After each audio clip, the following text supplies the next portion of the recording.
Good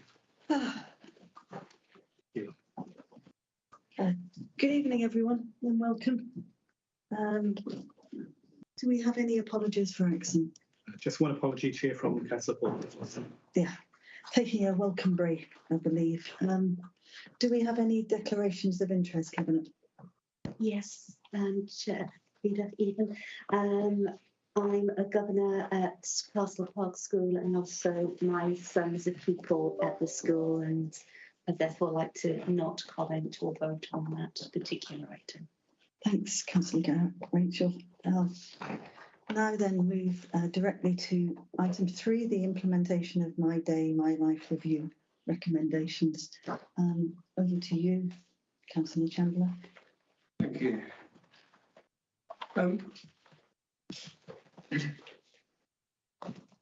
So we've been discussing this for some time. This is a long process, and I'm pleased to bring forward this report to Cabinet.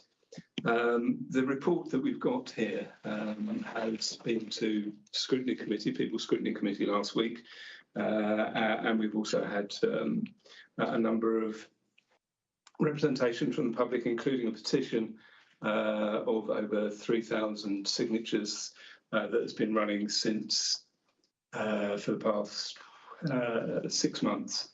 So I want to acknowledge that at this Cabinet that we've received that petition. We appreciate the strength of feeling that people have been putting forward on this issue and the public engagement that's happened. So we're very pleased with that. In terms of the report itself, the report the report that's in front of us here for Cabinet for recommendation relates to the future of the My Day, My Life service. And this report stems from an independent review which we commissioned last autumn, and that review basically worked with service users of the My Day, My Life service to review the staff that were working there, to review the future of the service, how it is and where it should be going. So this report, the first part of the report, relates to that independent review, why it was commissioned, how it was undertaken and what it concluded. And the second part second aspect of this report is about how we as a council propose to respond to the review and implement its recommendations to further develop the service. So I'm not going to say a huge amount about that, other than one of the things that I want to recommend to Cabinet is that we accept and implement in full the recommendations of the independent review. We accept them, we think they're valid recommendations, and we definitely want to go ahead and implement them. That's what I'll be recommending to Cabinet, and none of the representations we've received from scrutiny or from the public in any way contradicts that recommendation. It's all supportive of that. The second thing that I just want to emphasise here, though, at the outset, is that we're not recommending at this stage any decision on where bases or buildings for the service will be held. What we're setting out in this report is a recommended process by which we identify the most suitable bases for a My Day, My Life service, both in Abergavenny and in Monmouth. And the report goes into how we've assessed a number of potential bases, locations that were suggested in the review by service users, as well as other locations that we've identified. And we've gone through a screening process to score them to work out which are the ones that we want to invest more time in exploring in more detail in conjunction with service users. So the report does shortlist 3 potential bases in Abergavenny, 3 potential bases in Monmouth. We're committed to opening a base as part of our offer of My Day, My Life service, recognising it is only one part of the service that we're offering. And we're setting out a process by which we're going to work with service users, My Day, My Life users and their families to explore those potential bases in more detail and what they want, with a view to us being able to make a decision in the very near future, and ideally in September, where we'd make a decision on future bases in both those towns. So we're not asking for any decision on bases here, although a lot of the public representations have been about particular bases. This is not what the subject of this discussion is about. It's about the process by which we select that, because we think there are strong calls for different bases. They all have their different pros and cons, and we want to move away from a wider discussion from the community about those bases to talk to the services themselves to find out what their views are and what their needs are. And that's probably all I really want to say about the report. You've all read it, I'm sure. I don't know whether, Jane, you want to say any more at this stage, or should we just wait for questions to come through? So if that's okay, Cabinet, then I'd like to open up to questions. And Thank you, Ian. I think that was very clearly articulated of where we are and what we're being asked to decide on today. So, Cabinet, do you have any questions? Can we hear from John at scrutiny No. first? Yes. No, okay. Yeah, thank you. Members of the public were concerned that people who need the support that My Day, My Life offers have been left without services. Is this the case? We've also heard a lot of views expressed about the need for safe and accessible community support for a range of people. For example, mental health issues, physical disability. What's the relationship, please, between My Day, My Life and wider community support? Yeah, thanks for that question, because that's a really important one, I think. And I mean, I'll give a short answer and then I'm going to hand over to Jane to give a slightly longer answer on that one. The short answer, have they been left without services? No, absolutely not. We've been providing services both through COVID and since and beyond COVID, services and support. And My Day, My Life is just one of the ways in which we're supporting different groups of people with challenges. But I think, Jane, you can answer that a lot more in a lot more detail and clearly than I can. Thank you very much. Can you speak up, Jane? Mindful of people online. Yes, and shout if you can't hear me, but I'll do my best. So yes, arrangements are currently in place to support people. Currently, we've got people who use My Day, My Life accessing a range of community-orientated and building-based services. And we included in the Cabinet report some pen pictures and a list of activities to try and give a flavour of that. These range from sensory sessions, drama and dance, to going out socially, as well as support with daily living activities. So yes, those services are in place. But we do recognise that My Day, My Life services are a part of a wider network of support for people with learning disabilities. A good example is ISS, Individual Support Services. They provide shorter term specific interventions around particular personal goals. On the other hand, we've got My Mates, which is a very different service offer and is a service user-led service aimed at supporting friendships and independence and peer support. So those are some examples of services for people with learning disabilities. Whereas what was coming through some of the interventions of scrutiny, some of the comments of scrutiny, was what's on offer for people with wider support needs than just learning disability. And you know, every resident within Monmouthshire, whatever their vulnerability, has support around our community preventative offer. There are a growing range of ways that people can receive that lower level preventative support. Bridges in Monmouth is a great example. They can speak to somebody individually about their support needs through some of the community connection work that we're doing, and so forth. And it's just to make the point really that My Day, My Life is specifically for people with learning disabilities with care and support needs, not a service for wider vulnerability. Thank you. Thanks. Do we have any more questions? Councillor Birch.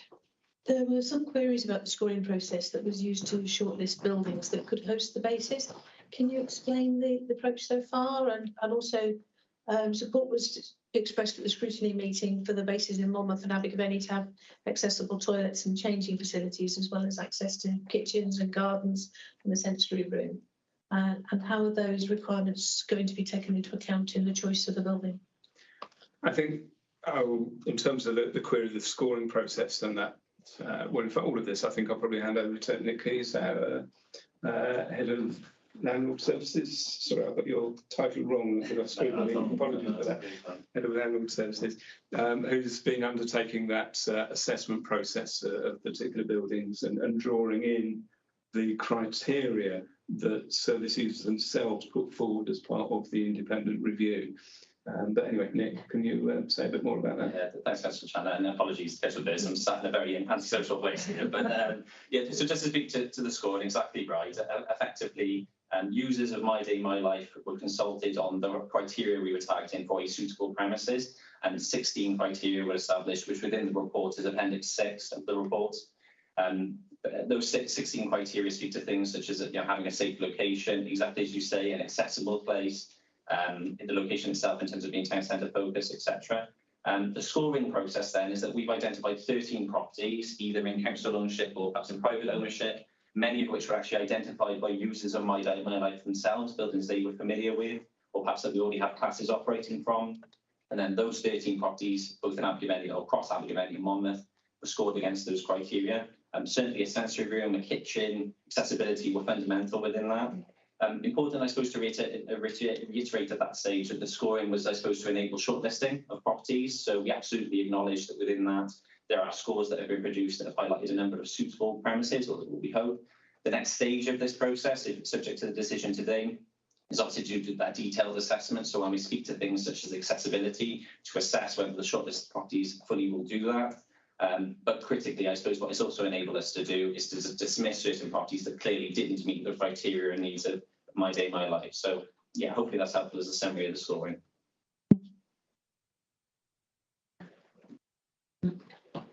Has that answered your whole question, Councillor Birch? I think, I mean, just to emphasise that we are planning to hold workshops, a workshop in Monmouth and a workshop in Abergavenny to bring service users together with their support workers and families if need be, so that they can fully explore what they want from a base, both in terms of the physical environment, but also the social environment. And we'll be using that and other consultation with them over the forthcoming weeks, as well as a more detailed assessment in terms of the feasibility of the shortlisted thing, in terms of that process of what it would take to get them up and running as a suitable place for My Day, My Life. So all of that is going to be going through the course of August, so that by the time we get to September, we'll have a well-formed, evidence-based, but most importantly,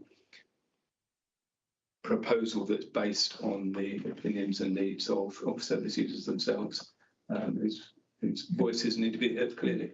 That's great, thank you. I can see you've got your hand up online, Councillor Maybe.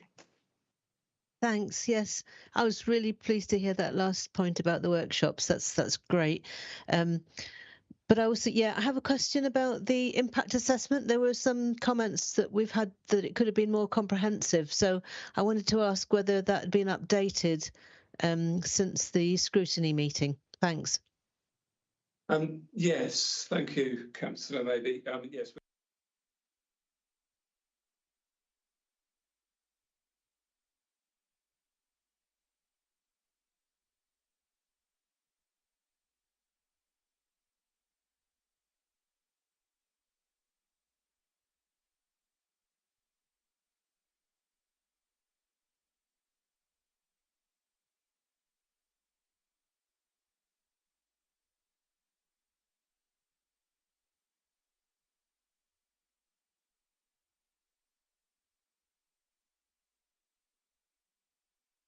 Effective access to community opportunities and activities and potential cost to people.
moving forward. Is where we are now co-production or just a consultation?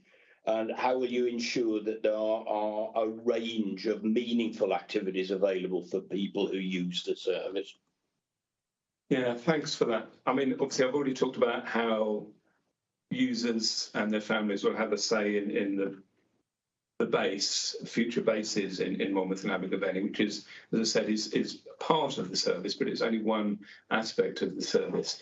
But I think it's a very good question about the broader service, because that's certainly what the independent review says, is that we need to have more co-production. It's a word that's bandied around quite a lot, but more co-production and in the development of the service as a whole. So again, I think I'm going to pass over to Jane that can say a little bit more about that broader aspect of how we're developing My Day, My Life service in the light of the independent review in conjunction with users. So. Thanks, Councillor Chandler. So, well, as part of the implementation, we are continuing to meet with My Day, My Life recipients. And as Councillor Chandler has already described, we'll be undertaking some workshops to make sure that people really are genuinely engaged with key aspects of the implementation plan, including, of course, around bases, home bases. But central to the implementation plan is the recommendation that we support the development of renewed emphasis, I would say, on person-centred planning, so that people are supported to have a genuine say about how they want their My Day, My Life service to work for them. And this links to those meaningful activities. So unless we really genuinely listen to what people want, it's very hard then to construct genuine meaningful activities. They go hand in hand. But on a wider level, we've really started to develop a vision for understanding and ensuring that the people who receive the support and their carers are at the heart of how the service is run, reviewed, monitored, how it develops over time. And that, in my view, would be real co-production. I think at the moment it is fair to say that our aspiration is co-production, but that we're more in the stage of engagement and consultation. But you have to start somewhere. And co-production actually is about change, changing attitudes, values, culture, practice, and we're well on the way with that. And when we think about the future, having people that are absolutely central in the whole setup is where we want to be. Yeah, thanks, both. Yeah. That is heartening to hear, Jane and Councillor Chandler. You indicated you wanted to say something. So I've noticed that there's been a reduction in the number of residents using My Day, My Life since the pandemic. Is that because the eligibility criteria has changed, or are there other factors in play? I'm handing that straight over to Jane. My understanding is the eligibility criteria hasn't changed, but Jane can give more details on that. Absolutely correct. The eligibility criteria hasn't changed. It remains a service for people with diagnosed learning disabilities who need support from My Day, My Life and have a care and support plan in place under the Social Services Wellbeing Act in order to access day opportunities. The question regarding whether there's been a reduction in referrals, yes, there has been. There are fewer people who use My Day, My Life services currently. And there are a number of reasons for this. So some people access their opportunities in other ways. So they may be supported through their residential supported living arrangements to access those day opportunities, many of which are shared with My Day, My Life service users. So, for example, a long group or not group. Other reasons are that some day provision is still commissioned through external providers. That's something we're looking at as maybe an opportunity to expand into. Often those are people who have more complex needs. We still rely on external providers to provide day support for those people. Other people have moved away from My Day, My Life because they are living their lives more independently under their own steam. And access to some of those wider support groups that we've mentioned, such as My Day, My Life, My Mates has been instrumental in supporting people to sort of gain that level of independence and confidence. And we've also picked up through the Practice Solutions review that some people, particularly younger people, aren't accessing My Day, My Life services because they don't want that service in the traditional 10 to 3 hours. They want a service in the early evening or at the weekend. And that's one of the reasons why we're looking at expanding the hours as a potential way forward for the service. Thank you. Thanks. I have a question, but before I do so, I see that Councillor Cook, who was chair of the scrutiny committee, is online. Is there anything you would like to observe or add to the discussion, Councillor Cook? Yeah, thanks for inviting me. Just a couple of things. Many of the issues have been already brought up, but the committee noted that the eligibility criteria for the service had changed, which suggests a lower number of service users than the committee expected. This raised a concern as to whether people are being adequately supported. That was the one thing that was brought up. And of course, there are many sort of bits and pieces of criteria if you're going forward with a base where the people wanted to feel safe and they wanted to belong, and there are many items brought up as to what was the criteria for looking at that base. But then if you look at the final outcome, there was a broad support from the committee for the recommendations of the review and a strong desire to see the work progress at pace, and that the Cabinet member stated that he would hold workshop service users over the summer to seek their preferences and gather further information on the 3 shortlisted buildings, but I understand there are now more than 3, which is supported by the committee. Members were requested to identify any other suitable buildings they felt were suitable for consideration. And therefore the committee requested that the Cabinet member takes into account the points provided in the summary in full when making further discussions of the My Day, My Life service. Sort of cover it all really, but the majority of items have already been covered by members in the previous discussions. Yeah, thank you, Councillor Crook. Yes, I mean, I think we have probably covered most of those, but I think it was a very useful discussion we had at the Scrutiny Committee, albeit a lot of the focus was on the bases rather than the broader development of the service. I haven't had any further representations suggesting any alternative bases to the 3 that in Abergavenny and the 3 in Monmouth that have been shortlisted already. So we feel no reason to deviate from progressing on those particular shortlisted areas to assess them in more detail. And as I said, I think we have covered the sense that we are trying to support people with a range of conditions, not just those that qualify through their social their needs assessment for My Day, My Life, and that community offer is happening, and indeed a number of those people are accessing services in premises already accessing services in Abergavenny and in Monmouth, for example. So, but thank you for that. Thanks, Councillor Cook. I'd like to add,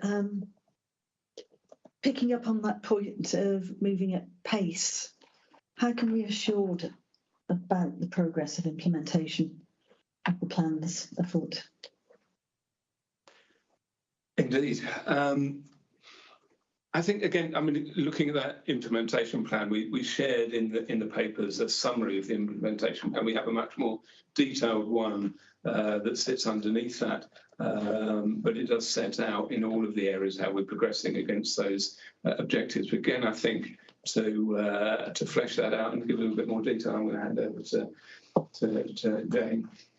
Thank you. I mean, yes, it's the key question there about how will we be held to account around that implementation, and how will people be assured that we are intent on moving ahead quickly, but in full consideration of all the issues that we have to contend with. So the implementation plan has been set out in summary in the papers, as Councillor Chandler has said. The implementation plan itself will be managed by a core project group led by a service manager in learning disability. and the group will report into the head of service. But ultimately, myself as chief officer will retain oversight and will report directly to Councillor Chandler as my cabinet member.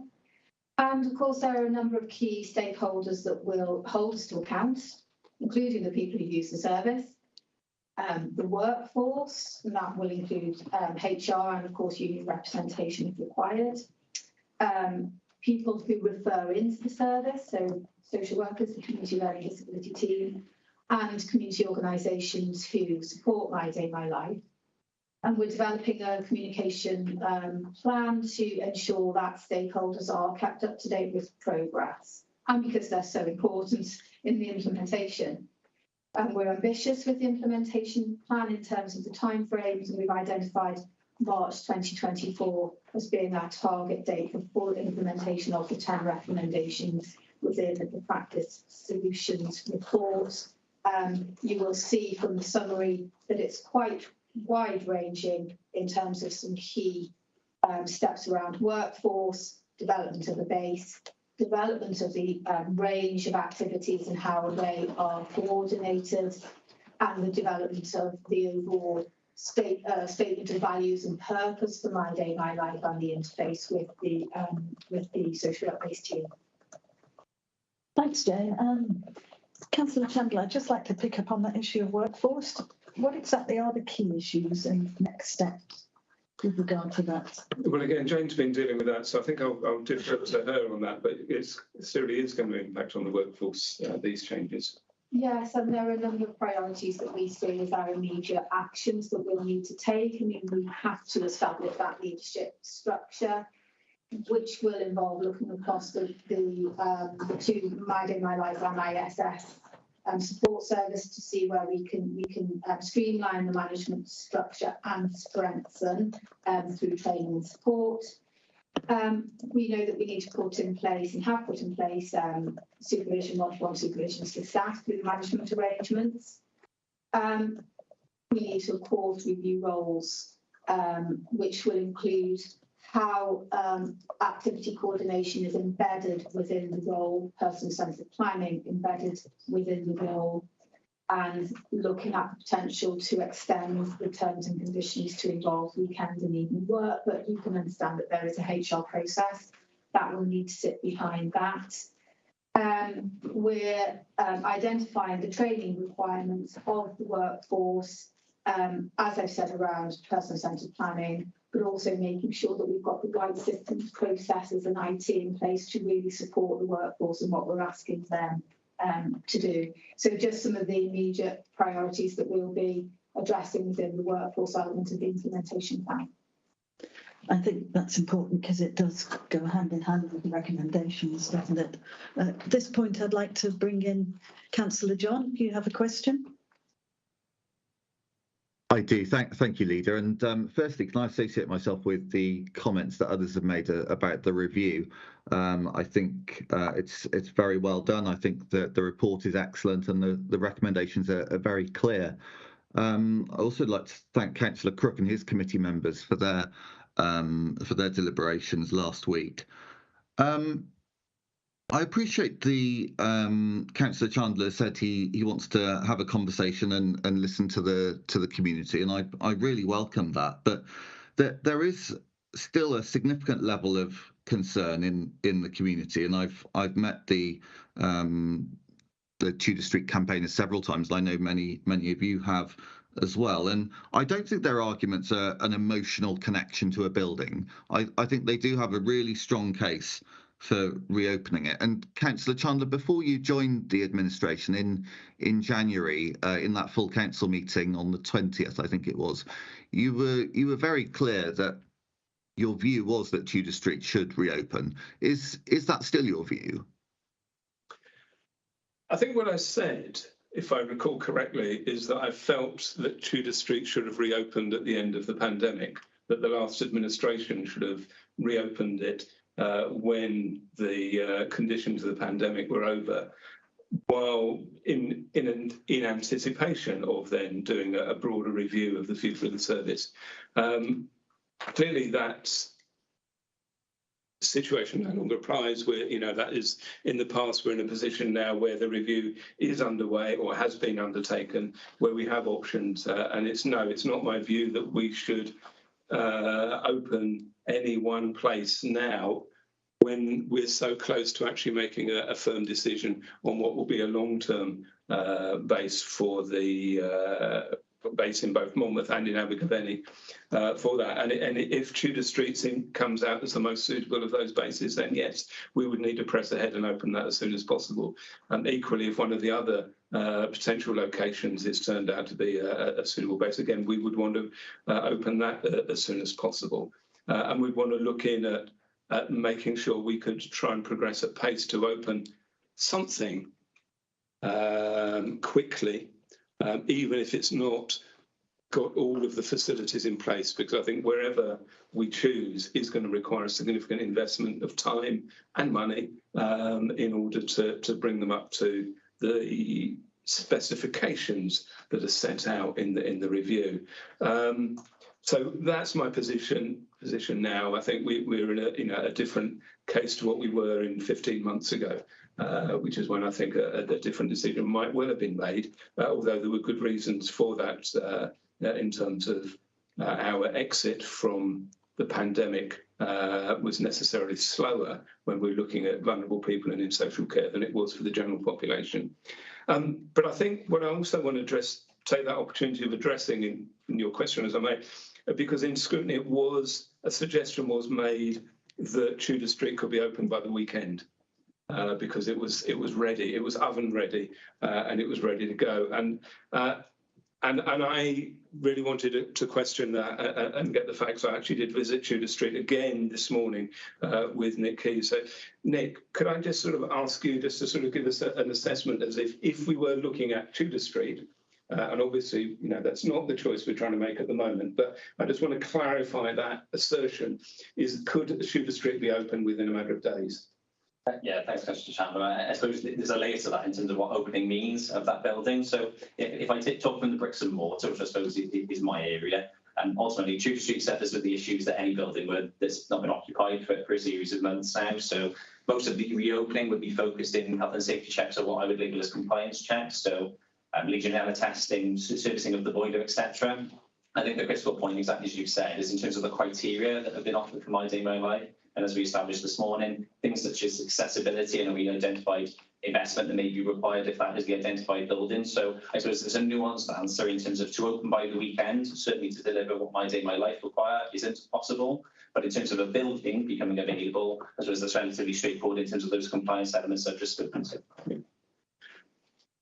No, that's fair enough. And I think, this is what we'd be looking at in any building, so that compliance checks that we need to go through.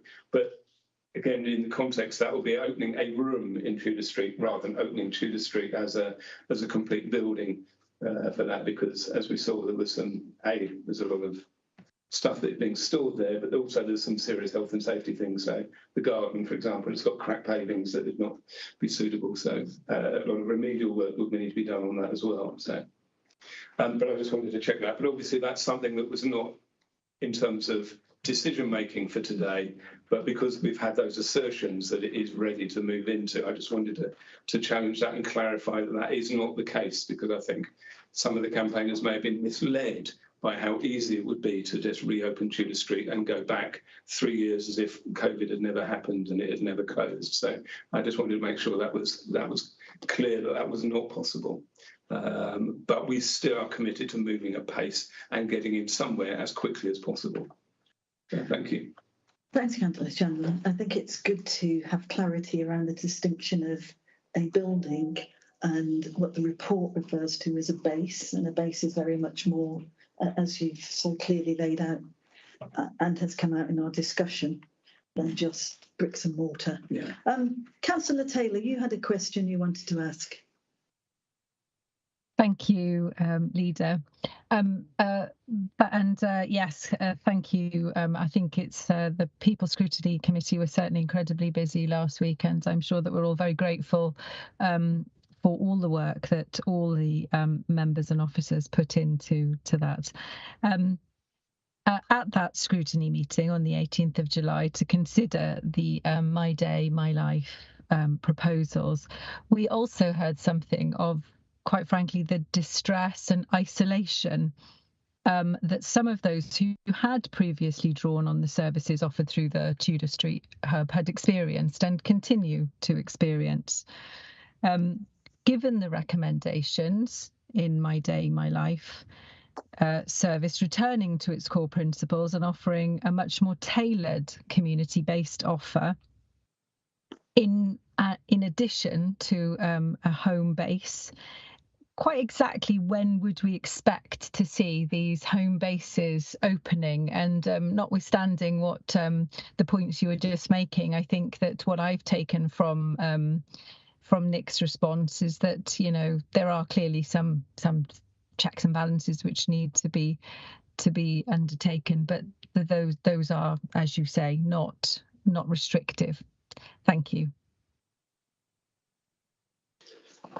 Yeah, I mean, thank you for the question, because I think it is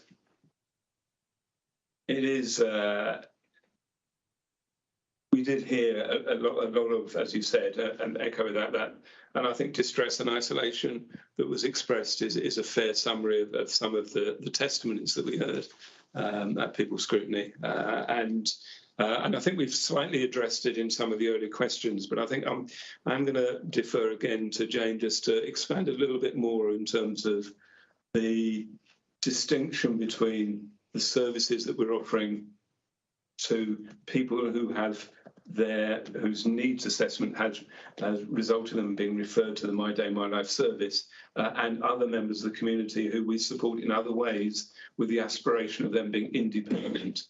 And being able to undertake activities independently, either with others and so on, as well as then that pace in terms of how quickly we could get some base opening, but recognising that people have not had their services stopped. At no point have we stopped providing support and services to people with learning disabilities, whether they're My Day, My Life users or whether they fall outside of the scope of My Day, My Life. We have not stopped providing that support and services through the pandemic and since the pandemic. That has carried on. But let me hand over to Jane just to maybe expand a little bit more about that in terms of where we're at on that, particularly about where we were and how it relates to people that maybe have dropped into Tudor Street in the past when it was open, even if they weren't actually My Day, My Life users. Yes, I see, yes. Perhaps helpful just to give a bit of context. So prior to the pandemic, Tudor Street was the home base in Abergavenny for My Day, My Life. Leading up to the pandemic, it wasn't always open. Often there was no one in it, and that because of the service changes that were already in place around supporting people out and about in the community and having access to other venues for activities. But alongside of that, there were also some people who used to drop in to Tudor Street just because it was part of their sort of routines. This was ad hoc. For a variety of different reasons, and there wasn't a defined service offer for some people. And I think that some of those people whose testimonies we were listening to in scrutiny, and it's never, we'd never want to ignore the testimony of people who are expressing how difficult their life can be and some of the personal circumstances that they find themselves in. But there is a distinction between the support that is provided to a specific group of people through My Day, My Life, and support that is required more generally within the community for people with vulnerabilities or who feel isolated.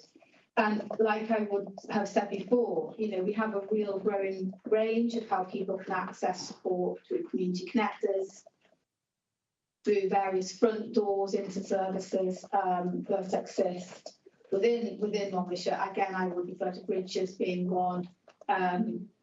The Abergavenny Hub is about to open in Abergavenny. We've got Caldecott Works. So it's those types of things that now moving forward provide that early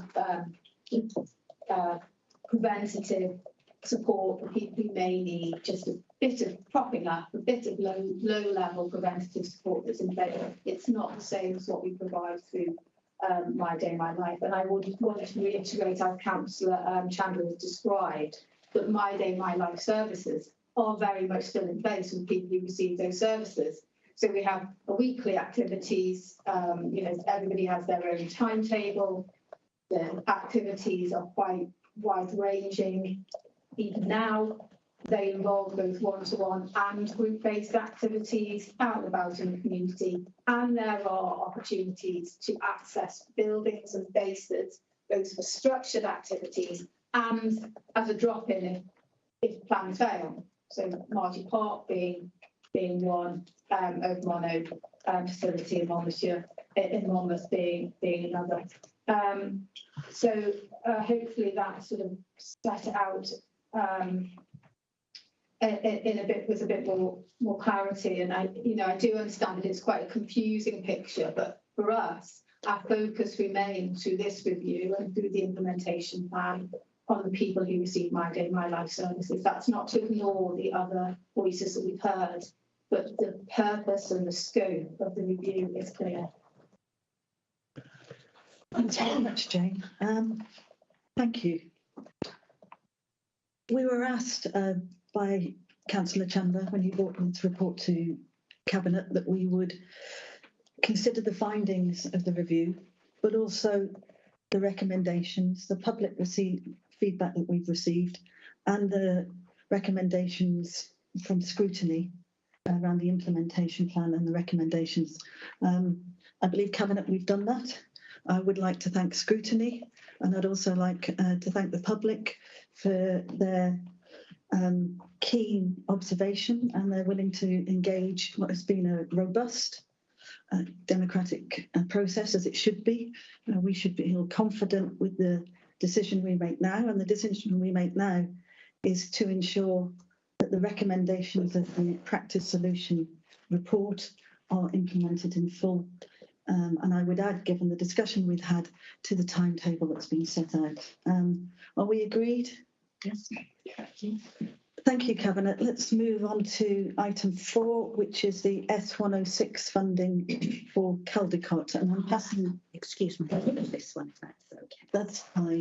That's the most appropriate thing to do. I promise to be back.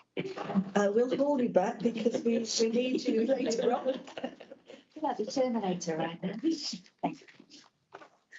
So item 4, I'll hand it over to you, Councillor Grocott. Thank you, Leader.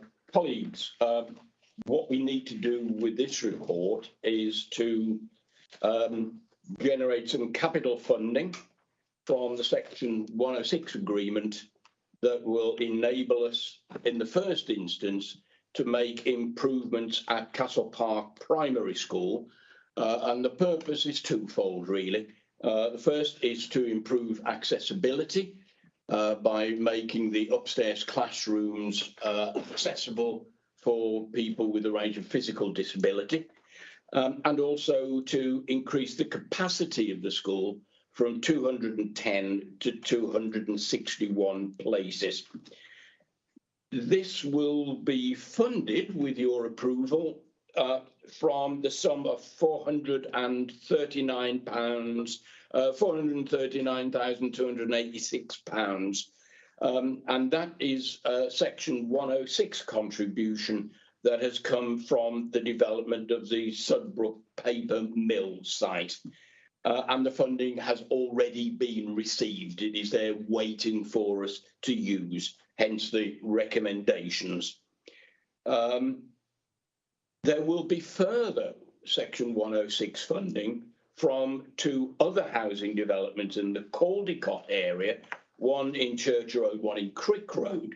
And this money will be coming into the authority, and I am proposing that this money is used to fund improvement work at Archbishop Rowan Williams Voluntary Aided Church in Wales School, when we actually receive that funding. There are some key issues here. In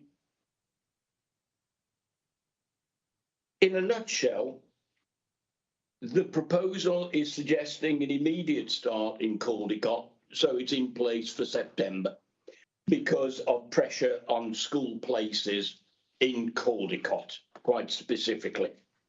There has been anticipated growth around the area of Archbishop Rowan Williams in the Portskewett area, but those increased numbers have not yet materialised. So there is a very clear difference.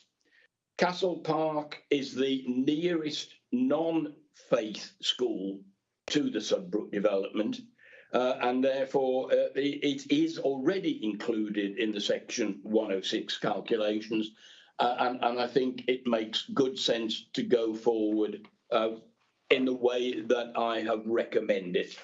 I won't take any more detail than that now because I'm aware that the Leader of the Opposition has asked a question and I can be more specific in answering that question. So whether you want to take that now so I can address that. No, let's wait till Councillor John asks his question.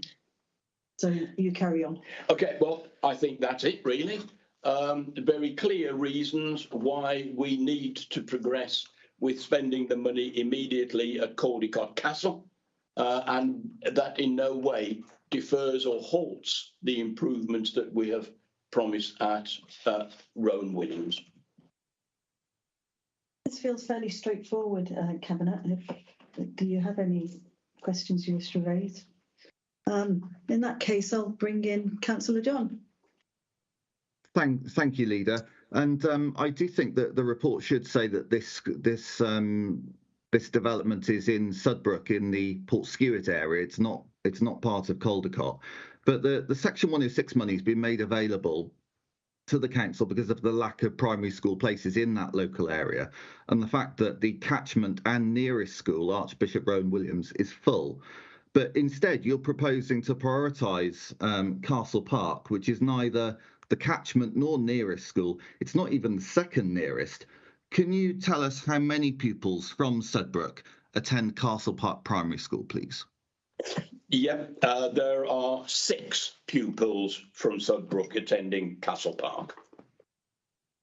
Okay, thank you. So the vast majority of pupils then from this new estate and from Sudbrook clearly attend Archbishop Rowan Williams. My colleague Councillor Dimmock, the member for Portskewett, shares concerns that you're effectively taking money away from a community whose catchment school is full to give to prioritise funding for a school with 10% surplus places. I also note that you're taking money from a community represented by a Conservative councillor to prioritise one represented by a Labour councillor, indeed in the ward of one of your own cabinet members. Aren't you feathering your own nest a bit here? How can you justify prioritising funding for a school that has 10% surplus places over one that clearly is full?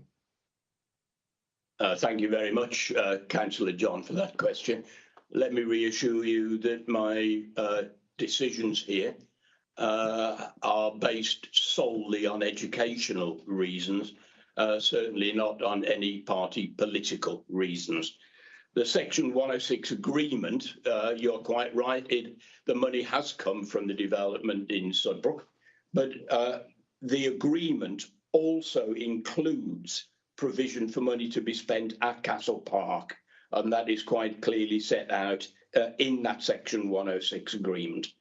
I alluded to the fact that Archbishop Rowan Williams is a Christian-based school, and some local parents may not want their children to attend a church-based school, and so we are giving the option for that local community to be able to choose a local authority school.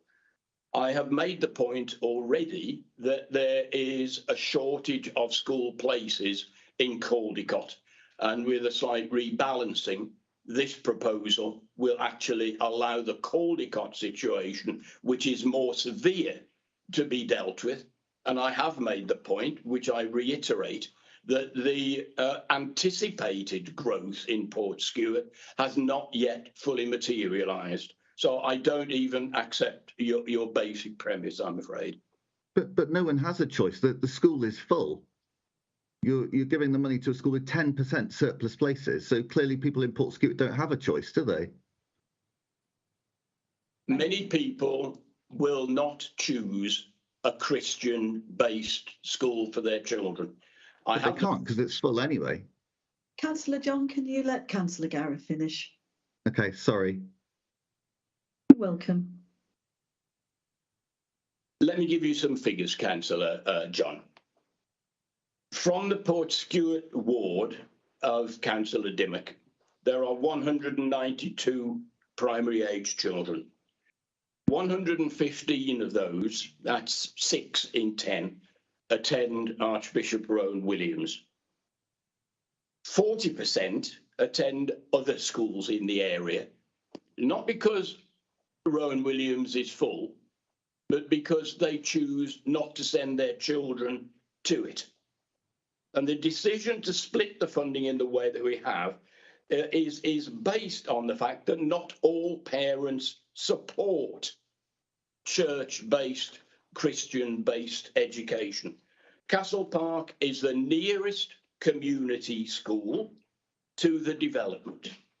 The allocation of funding from the combined Section 106 monies, that is when we get the remaining money in and we're in a position to do the work at ARW School, will amount to £1,595,000, of which Archbishop Rowan Williams will get £1,156,000, which is over 72% of the total money that we will be spending from Section 106 in that part of Sevenside. It will also include a sum of money from the Welsh Government to Archbishop Rowan Williams to construct a nursery. Castle Park, on the other hand, will get its £439,000, which makes up just over a quarter of the total Section 106 allocation that we will be spending in those two schools. It could be argued, and I would make the case strongly, that given the balance of attendance from the Portstewart ward, Archbishop Rowan Williams is getting more than its pupil numbers suggest it should have. So I think that Portstewart and Councillor Dimmock, as the local member making this case here, I would suggest to her that the school ARW is actually getting more than it could be argued is its fair share from this deal. Thank you very much, Councillor Garrett. We have no other questions. Sorry, Councillor Grocott. It's been one of those days. So we'll move to the recommendations. We have 3.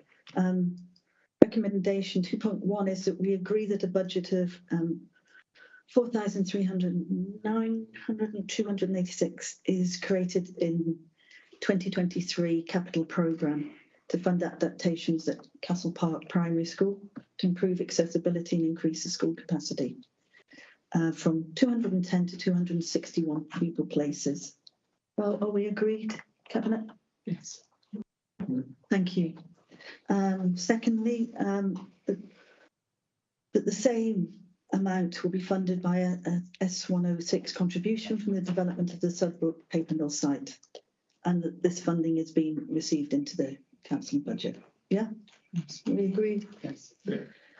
Finally, that the remaining funding due to the 2 other housing developments in the Caldecott area will be used to fund improvement works at Archbishop Rowan Williams, as outlined by Councillor Grocott, as and when the funding is received into the council's budget. Are we agreed? Thank you very much, Cabinet. Before we turn to item 5, I'd like to bring Councillor Gareth back in so we can determine that she is different from Councillor Grocott.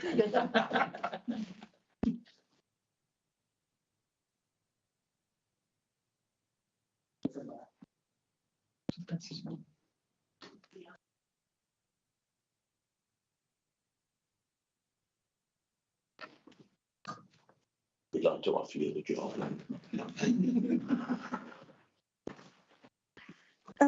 We now come on to item 5, meeting Gypsy and Traveller pitch needs and land identification.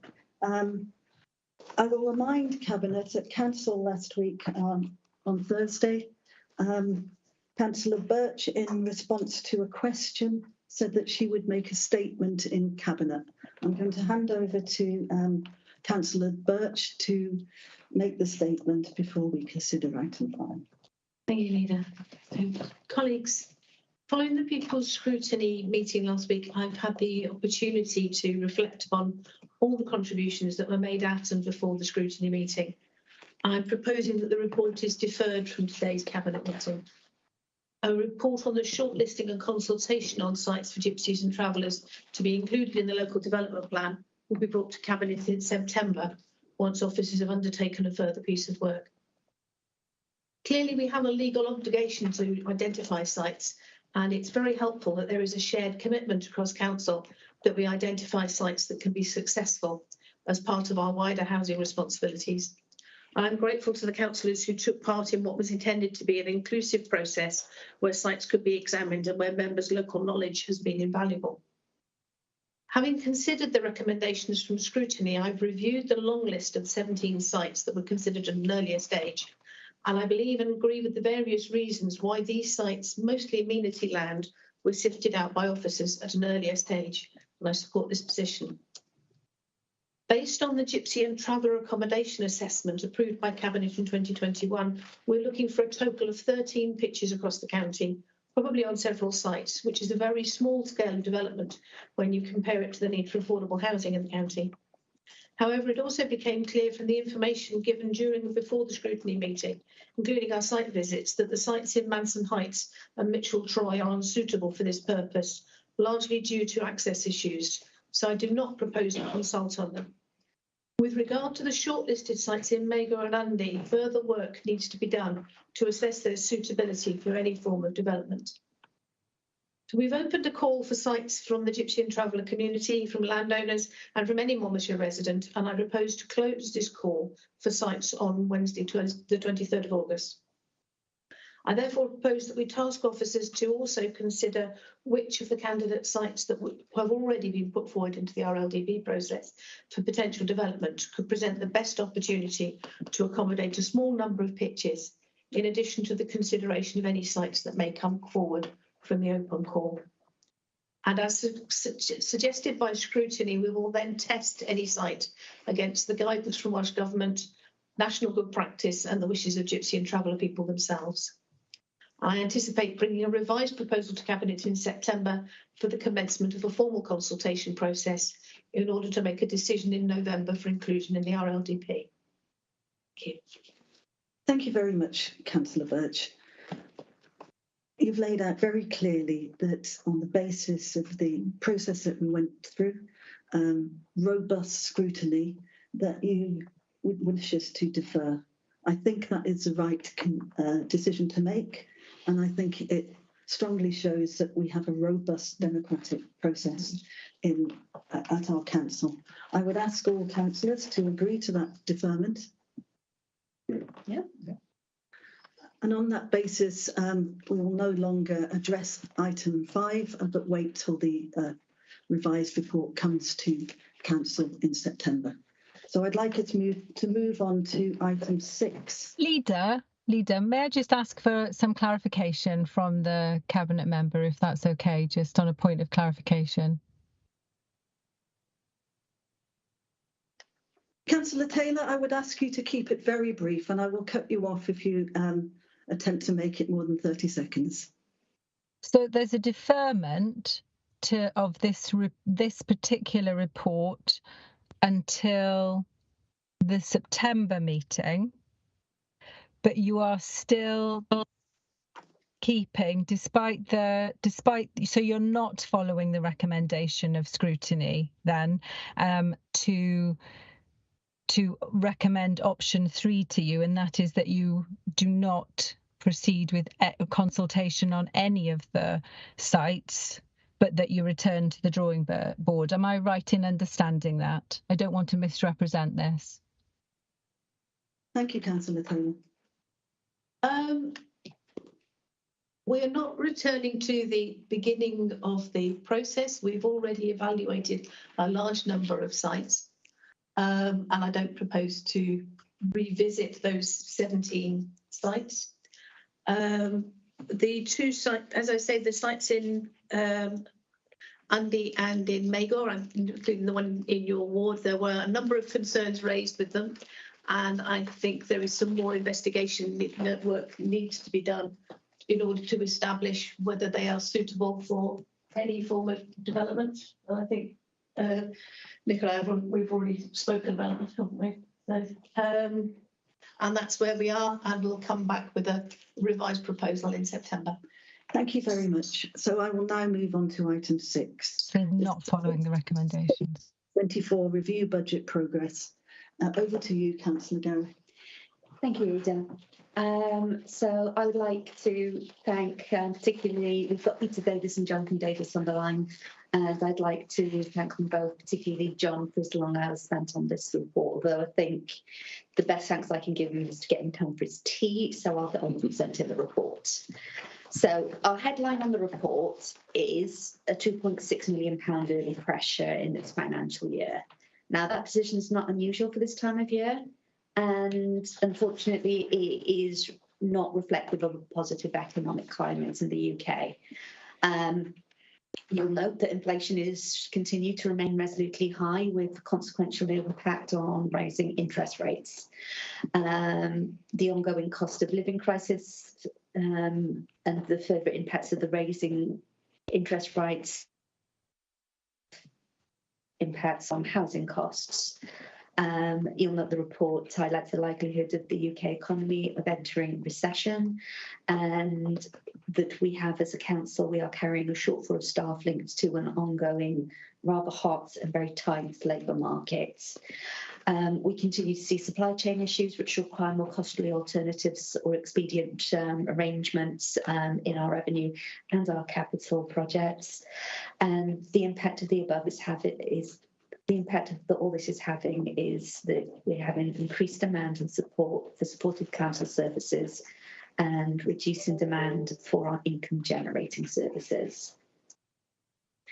We can see from the report that contributors of pressures remain similar to last year in terms of social health and social care taking a high place in our pressures.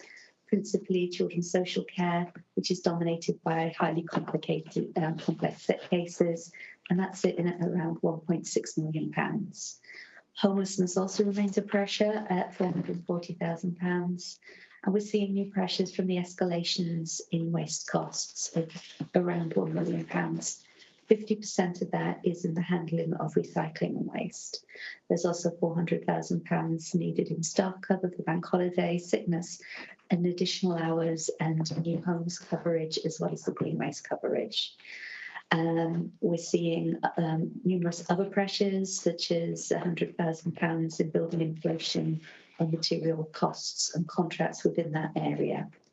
We're seeing new pressure from escalation in fleet costs of around £100,000, pressure from mail land transport.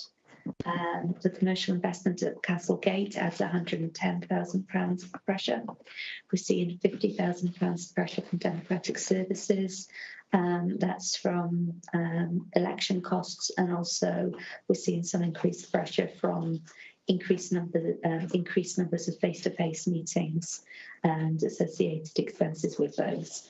We're seeing £250,000 on Treasury borrowing costs, which doesn't quite top I think it was £2 million overnight that we saw from the Liz Truss mini budget back last year.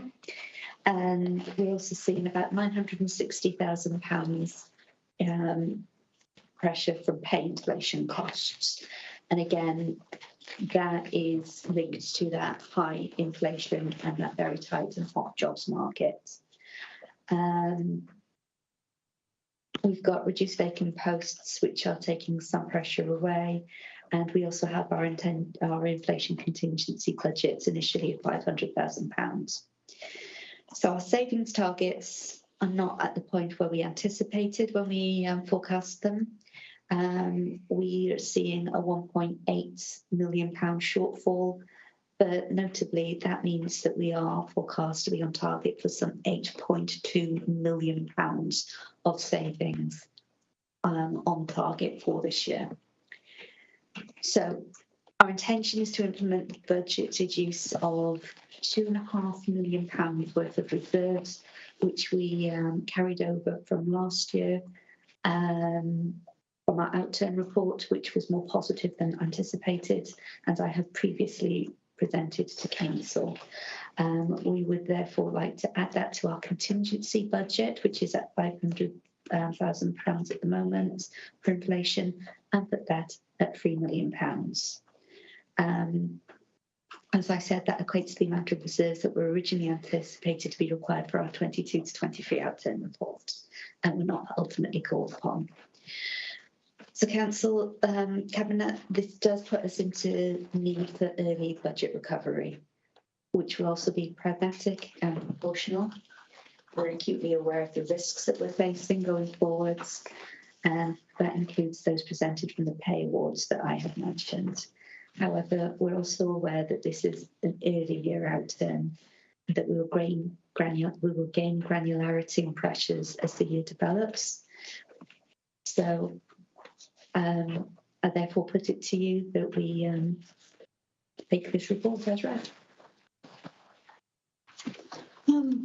Before I open it up for questions, I would just like to draw Cabinet's attention for the record to the written feedback we received after the agenda was published from Councillor Neil, who's the chair of the Performance and Overview Committee. It had been received by Councillor Garrick, and she has responded to it in her response in any case. But do I have any questions from Cabinet? Yes, the report talks to prudent consideration being taken to forecast 1 million of unbudgeted grants from Welsh Government. Whilst that's always welcome, and I know that our officers are extremely good at securing anything that is available, how confident are we that such additional grant money will be pursued?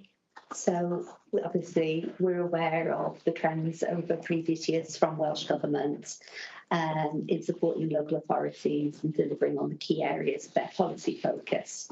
That generally happens for in-year budgeted grant support, and we did see some late ones come in at the end of last year, which were partly contributing to that additional £2.5 million reserves. However, we're also aware of the wider funding challenges that we're seeing for Welsh Government as well as UK Government. So we're therefore making a very prudent assumption on that £1 million, essentially. It's a limiting number, and we'll continue to develop that assumption as we work towards the next formal reporting, which will be early autumn, and looking at, I believe it's not formal by budget. Thank you. So I'm hoping it's an underestimate. Very prudent. Yeah. Better to be prudent, Councillor Birch. Do we have anyone who? Yes, please, yeah.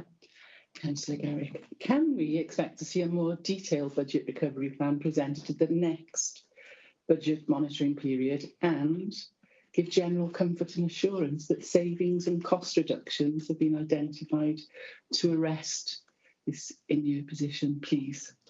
So, as you can see from the report, we're given a clear steer here to the SLT to engage in immediate mitigating actions to recover that early deficit. So we're looking for them to develop that structured budget recovery plan that we will work with SLT on, so it can be presented at that next formal monitoring stage. Personally, as the Cabinet member, I'll be maintaining close contact with the SLT and finance officers, and will ensure that the plan is being developed and making sure that that is in fact proportionate and realistic, and making sure that it doesn't impact on the ongoing service changes that we're already delivering as part of our budgeted service savings for this year. Okay, thanks. That's reassuring. Thank you. Thanks, Councillor Garrick. Apologies, Councillor Maybe, I missed your hand. That's okay. May I ask my question now? Sure. Given the challenges that have been faced by local government post-pandemic and during this cost of living crisis, which is ongoing, how concerned are you about? Sorry, I sound like the BBC, don't I? How concerned are you? Are you very concerned about the immediate problems and next year and in future, medium term? Yes, and that is no laughing matter. So we're continuing to see increases in costs and demand for our support services, particularly when we look at social care and homelessness post-pandemic and post-Brexit. It follows a period of prolonged financial austerity in local government, and that's weakened ours and many other councils' financial resilience as local authorities.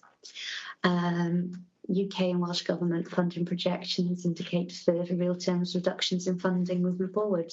So yeah, I'm very rightly concerned with the challenges that we face in the next year and in the medium term. Our upcoming medium-term financial strategy that we're developing will enable our corporate and community plan, and it will be integral to responding to that challenge. And we will look to use that to place Monmouthshire on a sustainable financial footing as a county council. Thank you, Councillor Gareth. I believe you have a couple of questions you'd like to ask Councillor John. I do, thank you. And can I also commend the additional paper that was published today by Councillor Neil and the Performance and Overview Committee? I thought they offered really forensic scrutiny and commentary on that. This time last year, when you were similarly raiding reserves mid-financial year, you said it was because the previous Conservative administration had not put up council tax high enough. But here we are raiding reserves again mid-year. So are you blaming yourselves for setting an inadequate budget? So I have never said I was raiding reserves, and it's language I wouldn't use. I'd also suggest that forensic doesn't quite mean what you think it does there, Richard. So I was also clear in my opinion that the previous administration had chosen to keep council tax quite artificially low for several years, which unfortunately didn't consider the lower level of government funding that Monmouthshire receives due to that potential level of council tax revenue that it is expected to be able to draw upon. So now it's really clear that the compounding effect of appropriate moderate rises over those years is absent, and it's compounded by the poor reserve position which was inherited by this administration. But as I said to Councillor Maybe, we are developing that medium-term financial strategy, which will set out our reserve, which will include our reserve strategy, and will look to include an approach to protecting and safeguarding our reserve levels. It will ultimately look to inform the budget process and the medium-term financial plan, and to ensure that council is able to put its finances on a secure and sustainable footing moving forward. And again, we would obviously like to avoid the lower levels of reserves that the council enjoyed prior to the additional funding that it saw from Welsh Government during the pandemic years, which were very much intended to allow us to build our reserves and use those to support the councils going forward in this post-pandemic environment where it was very much anticipated that it would be needed. You have a second question, Councillor John? Yeah, I do, thank you. And although you inherited one of the highest levels of reserves this council's had in nearly 10 years, clearly dipping into reserves by £2.5 million only 3 months into the financial year is not a sustainable position. So what are you going to be doing over the next few months to start reforming council services to drive efficiencies? Because we really can't continue to kick the can down the road, can we? Thank you. I think the report is very clear. We're utilising the reserves that were identified previously and were voted for by the council to be used to support the council last year. Those were unused reserves and are now going forward and forming part of this reserve support. I've already given you the position in terms of the medium-term financial strategy and how we will approach those reserves. Thank you, Councillor Garrett. That was clear. Councillor Taylor, you have a couple of questions too. Yeah, thank you, Leader. You'll recall that just one of our concerns with the budget that you proposed and set earlier this year was around the unrealistic savings proposed for social care. And I wondered if the Cabinet member now responsible still shares those concerns and if they can say something about the plans to address them. Thank you. Yeah, thanks, Councillor Taylor. And you're quite right. When before I joined, we formed this coalition administration when I was in opposition in the independent group. Yeah, I was very much at the forefront of expressing concerns about the proposed savings in social care and about how realistic the timescale for achieving those savings was going to be. And yes, myself and yourself were at the forefront of pushing that forward from the drafting. And of course, what I'm really pleased is that Cabinet then responded to our lobbying on that and agreed actually in the final budget that was approved by Council to defer £1 million worth of the projected savings from social care into the 24-25 financial year in order to give time for the service adjustments and particularly the preventative work that was being done to actually for the savings then to be realised, because they weren't going to happen immediately. There was always going to be a time lag, and I think I'm really pleased that Cabinet addressed that and responded to our concerns in those budget negotiations and did defer that £1 million worth of savings. In terms of where we're at now, I think the challenges still exist. I'm not going to say they don't exist. Of course they do. I'm actually quite pleased that we're broadly on track on children's services, which had some particular challenging one-off cost pressures that were being put in. So I think we managed to get on top of that a little bit better. We're not completely on track, but we're broadly on track there. But with adult social care, yeah, adult services, we're still facing significant challenges, which, as I said, are going to take time for those savings to materialise when our preventative work filters through, so there is reduced demand and care packages are changed. But I think what I really need to do is to hand over to Jane Rogers, Chief Officer for Social Care, to explain a little bit more about the measures that we're taking to try and address some of those cost pressures that we face in social care. Jane, can you help me out here? I can. Thanks, Councillor Chandler. Yes, as you said, we've made it very clear the level of associated budgetary risks there were, and the deliverability of savings within social care is always going to be a challenge. It remains an evolving and dynamic situation with demand for adult social care, particularly for children with complex social care and health needs, remaining very high, impacting on our ability to reduce the overall level of care that we provide and therefore the cost. But essentially, the task at hand is to control costs and manage demand whilst ensuring that we provide the care and support that people need. We're doing this in a number of ways, as set out in the original mandates. This includes entering into fair negotiations over provider fees and charges. We're reviewing packages of care, strengthening the re-ablement approaches, preventative measures that you talked of, Councillor Chandler. And we have put measures in place to ensure that there is robust management, oversight and control over any financial decision making within the service. And that's the situation for adult care. And as Ian said, children's services are broadly on track in delivering the required savings, which is quite an achievement. There's ongoing development of practice and services to prevent children from coming into care. And we have a case-by-case approach to reviewing placements for individual children in ensuring they get good outcomes, but at the same time, where possible, reducing costs to the local authority. And this has included safely rehabilitating children to their home families and supporting older children to move into supportive accommodation settings, supported by the preventative and family support services that we have in place. Thanks, Jane. Thank you, Jane. You have a second question, Councillor Taylor. Yes, thank you. Yes, it's we've heard obviously the and I've made some reference to it now.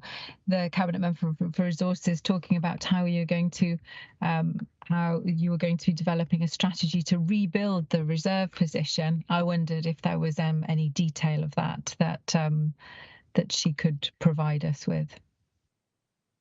So apologies if some of this is repeated from my earlier information. So essentially, it's a process. We've got the corporate and community plan. We then go on to our medium-term financial strategy and accompanying plan.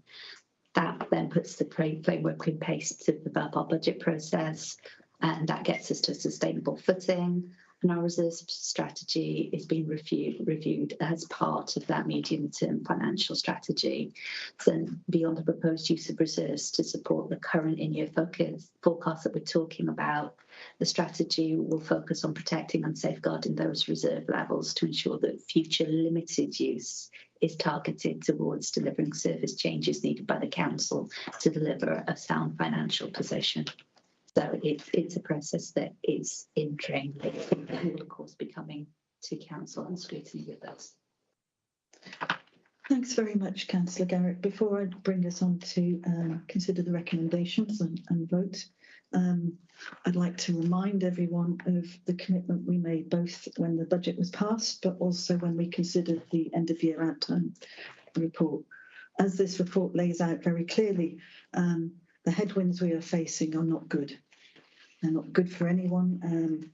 This year is going to be it's difficult, if not more difficult, for local councils as any other year, particularly in the context of the cost of living crisis, which continues to bite, but also the likelihood of a general election at some point and what that might mean for a local government. In that context, we made it very clear that we would redouble again our oversight and scrutiny of all areas of our finance and resource allocations. And that's what we will continue to do and has been demonstrated through our particular discussion around social care, but it covers every area. I'd also remind Cabinet that we made clear pledges about the transformation of services to deal with the time of uncertainty that we live in, and a recognition that that will need both attention to good practice, attention to resource discipline, and attention to innovation. And that was laid out by the now council adopted community and corporate plan. Within that context, I would like us to look at the recommendations.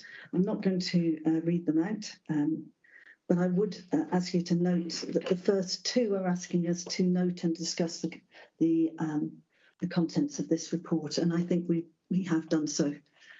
We agreed? Yeah. The last three ask us to continue to work in the way that is outlined in this report and to develop a structured approach to tackling the budgetary pressures that we meet. And that we must do, Council, Cabinet, and we agreed. Yes. Thank you very much. So I will now end Cabinet for tonight. Thank you very much. Thank you very much for everybody online for coming along.